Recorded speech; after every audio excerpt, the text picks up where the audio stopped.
আমরা পৌঁছে গেছি সিজনের শেষ গেম উইকে, গেম উইক 38। ইউরোপিয়ান ফুটবলের টপ 5 লিগে অলরেডি শিরোপা নির্ধারণ হয়ে গেছে। আমরা রীতিমতো জেনে গেছি কে হয়ে গেছে 23-24 সিজনের চ্যাম্পিয়ন।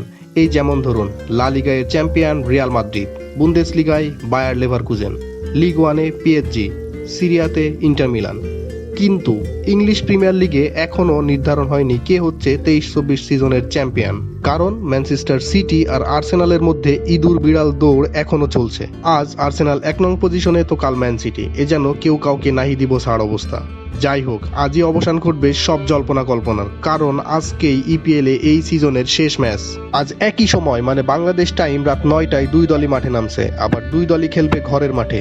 ভিন্ন দুই ম্যাচে ম্যানচেস্টার সিটি এর প্রতিপক্ষ ওয়েস্ট হাম ইউনাইটেড আর আর্সেনালের প্রতিপক্ষ এভারটন। তবে ম্যানচেস্টার সিটি তাদের শেষ ম্যাচ টটেনহামের সাথে জিতে একরকম শিরোপায় হাত দিয়ে রেখেছেন, কারণ এখন পয়েন্ট টেবিলে আর্সেনালের চেয়ে সিটি এর পয়েন্ট বেশি 2। তাই বলাই যায় আবারও শিরোপা জিততে যাচ্ছে ম্যানচেস্টার সিটি, কারণ ঘরের মাঠে সিটিকে হারানোর মতো দল ওয়েস্ট হাম ইউনাইটেড না, যদি না এই ম্যাচে কোনো মিরাকেল না ঘটে। ম্যানচেস্টার সিটি যদি নিজেদের কাজ ঠিকঠাক মতো শেষ করতে পারে, মানে জিতে যায়, তাহলে তো আর কথাই নাই। আর যদি ড্র করে বসে আর আর্সেনাল জিতে যায়, তাহলে দুই দলের পয়েন্ট হবে সমান সমান, মানে 89, আর গোলের ব্যবধানে চ্যাম্পিয়ন্স হবে আর্সেনাল।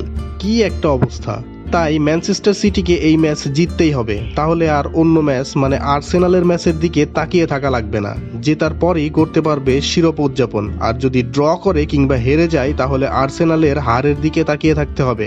তবে ম্যানচেস্টার সিটি কোচ পেপ গার্দিওলার সবচেয়ে বড় দুশ্চিন্তার জায়গা হচ্ছে গোলকিপার, কারণ এই ম্যাচে তিনি তার নিয়মিত গোলকিপার এডারসনকে পাবেন না।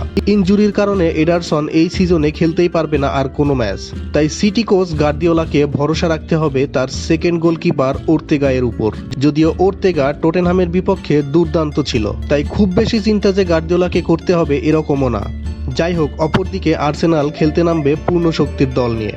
মাইকেল আর্তেতার দলে কোনো ইনজুরি সমস্যা নাই, তাই মাইকেল আর্তেতা তার পূর্ণ শক্তির দলকেই মাঠে নামাতে পারবে। অপরদিকে আর্সেনালকে তো নিজেদের ম্যাচ জিততেই হবে, আর তাকিয়ে থাকতে হবে সিটি এর ড্র বা হারের দিকে। তাই একথা বলাই যায়, আজ পুরো ফুটবল বিশ্ব তাকিয়ে থাকবে ইপিএল এর এই দুই ম্যাচের দিকে। কয়েকদিন আগে ক্রিশ্চিয়ানো রোনালদোকে প্রশ্ন করা হয়েছিল কে জিতবে ইপিএল এর এই মৌসুমের শিরোপা। তিনি সাফ জানিয়ে দিয়েছেন ম্যানচেস্টার সিটি, কারণ এখন 70 থেকে 80% লোকই ম্যানচেস্টার সিটিকে এগিয়ে রাখবে পরিস্থিতি বিবেচনায়। ক্রিশ্চিয়ানো রোনালদো তো জানিয়ে দিল তার প্রেডিকশন। জানতে চাই আপনার প্রেডিকশন, কে জিতবে ইপিএল এর এই মৌসুমের শিরোপা? জানিয়ে দিন কমেন্ট বক্সে। এতক্ষণ স্পোর্টস বাজের সাথে থাকার জন্য ধন্যবাদ। ভিডিওটা ভালো লাগলে প্লিজ সাবস্ক্রাইব করুন, আর সাথে থাকা বেল আইকনটি ক্লিক করুন নতুন ভিডিও এর আপডেট পেতে। ভালো থাকবেন, সুস্থ থাকবেন, গুড বাই।